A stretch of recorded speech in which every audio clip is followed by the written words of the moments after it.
আসসালামু আলাইকুম। আজ শনিবার ৮ ফেব্রুয়ারি ২০২৫। ফ্রেন্ডলি মোবাইল প্রবাস টাইম বুলেটিনে আপনাদের স্বাগত জানাচ্ছি আমি জাহিদুল ইসলাম রনি। শুরুতে জানাবো শিরোনাম। অবৈধদের ঠেকাতে কঠোর অবস্থানে ওমান পুলিশ, আরও ২৮ প্রবাসী গ্রেপ্তার। মাঝ আকাশে বাংলাদেশি যাত্রীর মৃত্যু, চট্টগ্রামে জরুরি অবতরণ করল বিমান। কুয়েতে অব্যাহত অভিযান, ৩৫,০০০ অবৈধ প্রবাসীর ভিসা বাতিল। আমিরাত টু সিলেট ফ্লাইট যেন সোনার খনি, ৪ ফ্লাইটে ধরা পড়েছে ৩৫ কেজি স্বর্ণ। ৬ দাবি পূরণে প্রবাসীদের আলটিমেটাম, না মানলে রেমিটেন্স শাটডাউনের হুঁশিয়ারি। দর্শক, দেখছিলেন শিরোনাম, এবারে পুরো খবর। ওমানের সেরা রেট দিচ্ছে বাংলাদেশি প্রতিষ্ঠান গালফ এক্সচেঞ্জ।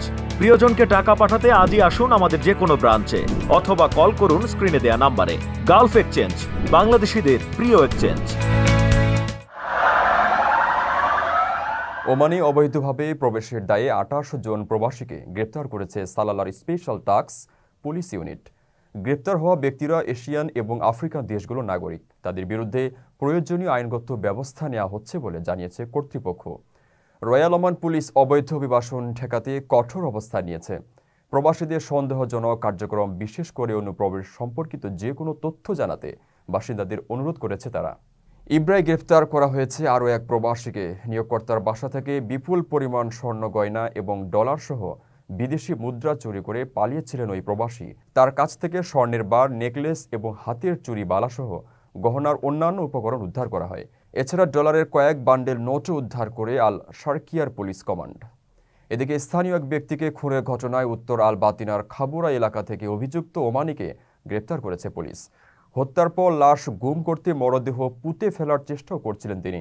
শুক্রবার আল বাতিনার খাবুরা প্রদেশে এই ঘটনা ঘটে। গ্রেপ্তার ওই ব্যক্তির বিরুদ্ধে হত্যার অভিযোগ দায়ের করে আইনগত ব্যবস্থা নেওয়া হচ্ছে। যে কোনো প্রয়োজনে দেশের সর্বনিম্ন ভাড়ায় সহজে বুকিং করুন প্রবাসীর হেলিকপ্টার। ব্যাংকক থেকে ছেড়ে আসা ঢাকাগামী থাই এয়ারওয়েজের ফ্লাইটে সাজ্জাদ নামে এক বাংলাদেশি যাত্রীর মৃত্যু হয়েছে।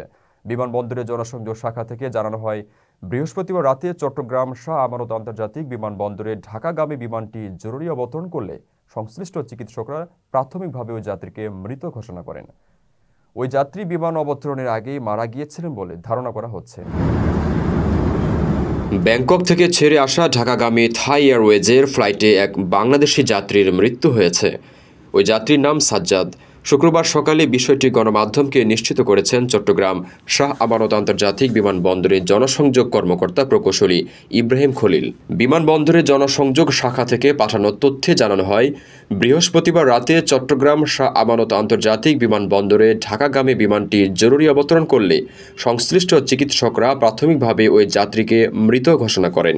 শাহজালাল আন্তর্জাতিক বিমানবন্দরে কন্ট্রোল টাওয়ার থেকে রাত ১২:৩৯ চট্টগ্রাম টাওয়ারকে জানানো হয়, থাই এয়ারওয়েজের Bangkok to Dhaka flight THA 339 এর এয়ারক্রাফটে একজন যাত্রী অনবোর্ড হার্ট অ্যাটাক করার কারণে মেডিকেল ইমার্জেন্সি ঘোষণা করেছে। বিমানটির ক্যাপ্টেন সবচেয়ে কাছাকাছি চট্টগ্রাম শাহ আমানত আন্তর্জাতিক বিমানবন্দরে জরুরি অবতরণ করতে চাচ্ছেন।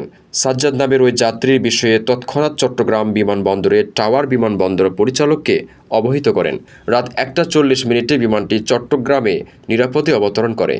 এরপর বিমানবন্দরের কর্তব্যরত ডাক্তার বিমানে প্রবেশ করে ওই রোগীকে দেখে প্রাথমিকভাবে মৃত বলে ঘোষণা করেন। চট্টগ্রাম শাহ আমানত আন্তর্জাতিক বিমানবন্দর জনসংযোগ কর্মকর্তা প্রকৌশলী ইব্রাহিম খলিল জানান, ওই যাত্রী বিমান অবতরণের আগেই মারা গিয়েছিলেন বলে চিকিৎসকদের ধারণা। তারপরেও তার মৃত্যু নিশ্চিত করতে যাত্রীকে চট্টগ্রাম মেডিকেল কলেজ হাসপাতালে রেফার করা হয়েছিল। পরে বিমানটি ঢাকার উদ্দেশ্যে ছেড়ে যায়।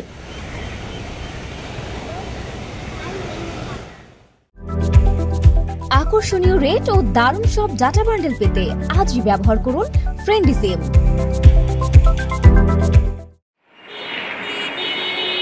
২০২৪ সালে কুয়েতের বিভিন্ন অঞ্চলে অভিযানে আবাসন আইন লঙ্ঘন সহ বিভিন্ন অপরাধে বিভিন্ন দেশের ৩৫,০০০ প্রবাসীকে নিজ দেশে ফেরত পাঠিয়েছে দেশটির প্রশাসন। ভিসার ধরন ও স্থানীয় আইন সম্পর্কে ধারণা না থাকায় বৈধ ভিসায় এসেও কাজ না পেয়ে অবৈধ হয়ে দেশে ফিরছেন প্রবাসীরা বলেন, কুয়েতে বাংলাদেশ থেকে শিক্ষিত ও অর্ধশিক্ষিত বেকার যুবকেরা ব্যক্তিগত কফিল, গৃহকর্মী ২০ নম্বর ভিসা বা ছোট কোম্পানি ১৮ নম্বর ভিসার অধীনে ৭ থেকে ৯ লাখ টাকার বিনিময়ে আসছে। কিছু কিছু ক্ষেত্রে মধ্যস্বত্বভোগী বা দালালের মিথ্যা প্রতিশ্রুতিতে বিভ্রান্ত হয়ে একক ভিসায় কুয়েতে আসার কিছুদিন পরেই মালিক তাদের অনুমতি বাতিল করে তার স্থলে অন্য ব্যক্তিকে নিয়োগ দিচ্ছেন। অনেক মালিক কাজ না দিয়ে ভিসা লাগিয়ে ছেড়ে দিচ্ছেন তাদের, ফলে ওই ব্যক্তি অন্য মালিকের কাজ করতে গিয়ে আবাসন আইন লঙ্ঘন করছে। পরে তাদের দেশে ফেরত পাঠানো হচ্ছে। ফলে একদিকে কুয়েতে যেমন বাংলাদেশিদের ভাবমূর্তি ক্ষুণ্ণ হচ্ছে, আবার ব্যক্তিগতভাবে কর্মীরাও আর্থিকভাবে ক্ষতিগ্রস্ত হচ্ছেন। এসব জটিলতা এড়াতে 9 ফেব্রুয়ারি থেকে শুধু মালিক দ্বারা জমাকৃত একক ভিসার সত্যায়নের আবেদন দূতাবাসে গ্রহণ করা হবে বলে বিজ্ঞপ্তি প্রকাশ করেছে বাংলাদেশ দূতাবাস কুয়েত। বিদেশ থেকে প্রিয়জনকে উপহার পাঠান প্রবাসী শপের মাধ্যমে। যোগাযোগ করুন স্ক্রিনে দেওয়া নম্বরে। ব্যাংকক থেকে ছেড়ে আসা ঢাকাগামী থাই এয়ারওয়েজের ফ্লাইটে এক বাংলাদেশি যাত্রীর মৃত্যু হয়েছে। ওই যাত্রীর নাম সাজ্জাদ। শুক্রবার সকালে বিষয়টি গণমাধ্যমকে নিশ্চিত করেছেন চট্টগ্রাম শাহ আমানত আন্তর্জাতিক বিমানবন্দরের জনসংযোগ কর্মকর্তা প্রকৌশলী ইব্রাহিম খলিল। বিমানবন্দরের জনসংযোগ শাখা থেকে পাঠানো তথ্যে জানানো হয়, বৃহস্পতিবার রাতে চট্টগ্রাম শাহ আমানত আন্তর্জাতিক বিমানবন্দরে ঢাকাগামী বিমানটি জরুরি অবতরণ করলে সংশ্লিষ্ট চিকিৎসকরা প্রাথমিকভাবে ওই যাত্রীকে মৃত ঘোষণা করেন। শাহজালাল আন্তর্জাতিক বিমানবন্দরে কন্ট্রোল টাওয়ার থেকে রাত 12:39 চট্টগ্রাম টাওয়ারকে জানানো হয়, থাই এয়ারওয়েজের Bangkok to Dhaka flight THA 339 এর এয়ারক্রাফটে একজন যাত্রী অনবোর্ড হার্ট অ্যাটাক করার কারণে মেডিকেল ইমার্জেন্সি ঘোষণা করেছে। বিমানটির ক্যাপ্টেন সবচেয়ে কাছাকাছি চট্টগ্রাম শাহ আমানত আন্তর্জাতিক বিমানবন্দরে জরুরি অবতরণ করতে চাচ্ছেন। সাজ্জাদ নামের ওই যাত্রীর বিষয়ে তৎক্ষণাৎ চট্টগ্রাম বিমানবন্দরের টাওয়ার বিমানবন্দর পরিচালককে অবহিত করেন। রাত 1:40 বিমানটি চট্টগ্রামে নিরাপদে অবতরণ করে। এরপর বিমানবন্দরের কর্তব্যরত ডাক্তার বিমানে প্রবেশ করে ওই রোগীকে দেখে প্রাথমিকভাবে মৃত বলে ঘোষণা করেন। চট্টগ্রাম শাহ আমানত আন্তর্জাতিক বিমানবন্দর জনসংযোগ কর্মকর্তা প্রকৌশলী ইব্রাহিম খলিল জানান, ওই যাত্রী বিমান অবতরণের আগেই মারা গিয়েছিলেন বলে চিকিৎসকদের ধারণা। তারপরেও তার মৃত্যু নিশ্চিত করতে যাত্রীকে চট্টগ্রাম মেডিকেল কলেজ হাসপাতালে রেফার করা হয়েছিল। পরে বিমানটি ঢাকার উদ্দেশ্যে ছেড়ে যায়। রেমিটেন্স যোদ্ধাদের ঢাকায় বিশেষ ছাড়ে রেডি ফ্ল্যাট দিচ্ছে শতভাগ বিশ্বস্ত ও নির্ভরযোগ্য প্রতিষ্ঠান প্রবাসীর সিটি। আমিরাত সহ অন্যান্য দেশে নির্যাতনের শিকার প্রবাসীরা অন্তর্বর্তী সরকারের প্রধান উপদেষ্টা ডক্টর মোহাম্মদ ইউনূসের সঙ্গে সাক্ষাৎ করতে 48 ঘণ্টার সময় বেঁধে দিয়েছেন। একই সঙ্গে ক্ষতিগ্রস্ত প্রবাসীদের পুনর্বাসনে 6 দফা দাবি জানিয়েছেন তারা। দাবি আদায় না হলে রেমিটেন্স বন্ধের হুঁশিয়ারি দেওয়া হয়েছে। শুক্রবার জাতীয় প্রেস ক্লাবের জহুর হোসেন চৌধুরী হলে এক সংবাদ সম্মেলনে এসব দাবি জানানো হয়। সংবাদ সম্মেলনে প্রবাসীরা বলেন, রাজনীতিবিদ, ধর্মীয় নেতা সবার সঙ্গে প্রধান উপদেষ্টা বসেছেন, কিন্তু প্রবাসীদের সঙ্গে তিনি বসেননি। আগামী 48 ঘণ্টার মধ্যে তার সঙ্গে সাক্ষাৎ না হলে কঠোর কর্মসূচি দেওয়া হবে। এ সময় 6 দফা দাবি তুলে ধরা হয়। সেগুলো হলো, আমিরাত সহ ক্ষতিগ্রস্ত প্রবাসীদের কর্মসংস্থানের ব্যবস্থা করা, আমিরাতে নো এন্ট্রি তুলে নিতে রাষ্ট্রীয় উদ্যোগ নেওয়া, একই মামলায় সংযুক্ত আরব আমিরাতে এখনও গ্রেপ্তার চলমান রয়েছে, কূটনৈতিক আলোচনার মাধ্যমে দ্রুত গ্রেপ্তারি প্রক্রিয়া বন্ধ করা, এছাড়া ওই মামলায় বন্দী থাকা প্রবাসীদের দ্রুত মুক্ত করে দেশে ফিরিয়ে আনা, ষড়যন্ত্রে জড়িত সবাইকে চিহ্নিত করে অতি দ্রুত আইনের আওতায় এনে বিচার করা, ক্ষতিগ্রস্ত প্রবাসীদের জন্য জুলাই স্মৃতি ফাউন্ডেশনের মতো একটি ট্রাস্ট গঠন করা, যাতে দেশের স্বার্থে ক্ষতিগ্রস্ত যে কোনো প্রবাসী একটি ক্ষতিপূরণ পেতে পারেন। বিপদগ্রস্ত প্রবাসীদের মুক্ত করার ক্ষেত্রে প্রধান উপদেষ্টার ভূমিকার জন্য কৃতজ্ঞতা প্রকাশের লক্ষ্যে একটি অনুষ্ঠানের আয়োজন করতে চান প্রবাসীরা। সে অনুষ্ঠানের জন্য সম্মতি দেয়া ও আমন্ত্রণ পৌঁছানোর জন্য 7 জনের প্রতিনিধি দলকে সাক্ষাৎকারের অনুমতি দেয়া। দর্শক দেখছিলেন ফ্রেন্ডলি মোবাইল প্রবাস টাইম বুলেটিন। শেষ করার আগে সুনামগুলো জানিয়ে দিচ্ছি আরও একবার। অবৈধদের ঠেকাতে কঠোর অবস্থানে ওমান পুলিশ, আরও 28 প্রবাসী গ্রেপ্তার।